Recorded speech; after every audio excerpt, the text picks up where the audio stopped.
What would you recommend in terms of eating? Should people pay attention to their background, their culture? So that's a great question.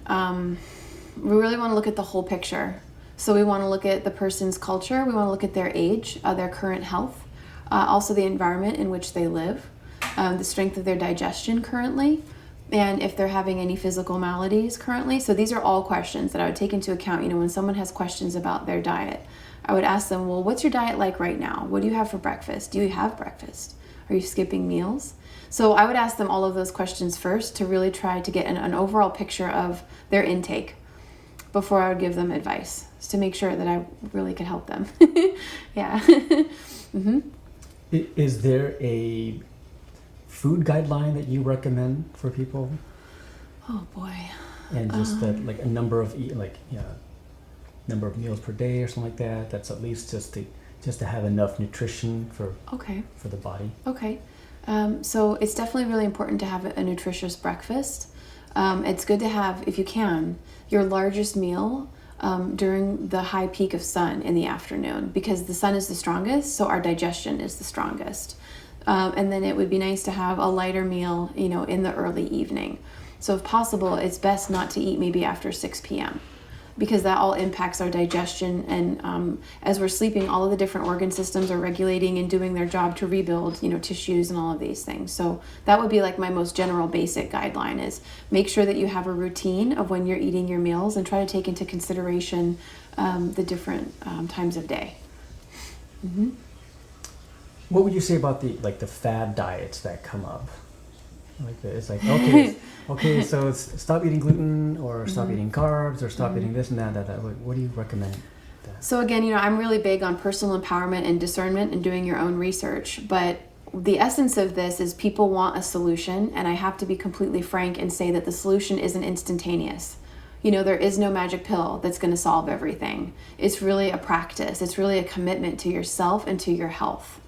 So that would be my first, biggest opinion on this, is to look at what are your goals, and let's build measurable, attainable steps, and also know that this is a process and that it's not just, a straight up and down. It could be like this, and that's okay, because this is a journey of health and healing, and it's a process. So that's my best answer for that one. Yeah. Okay. Why do you think those kind of diets come up, though? I think they come up because people want a fast solution, but they're not looking long term. So we could have great results from doing some kind of a fad diet, or let's say a particular stimulant herb that reduces our appetite, but we're not looking at the underlying basis for the imbalance. So let's say, I'll use myself as an example. I can be a stress eater. I can be an emotional eater, and I know this about myself, and I own this about myself. So then I have to take a step back and see, well, there are fad diets, if you will, that offer, certain benefits, but it's not a long-term, we're not going to make anything a gain in the long run, because we're kind of cheating ourselves. We're doing a shortcut, and shortcuts never work. So it really appeals to our ego and our desire to improve on a fast track, but that's not real. That's based on an illusion.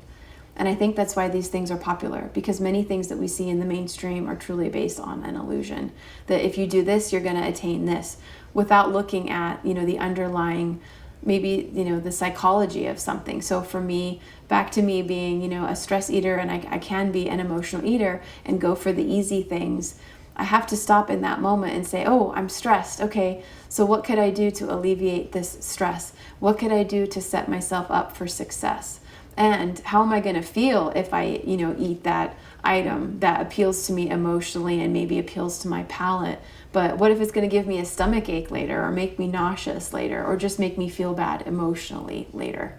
So that's what I have to say about the fad diets, is that they have a lot of mass appeal, and there's a reason for that. But I would say this is kind of a manipulative, playing on people's emotions and their desire, maybe even their lack of confidence, lack of self-confidence. So I'm not a fan.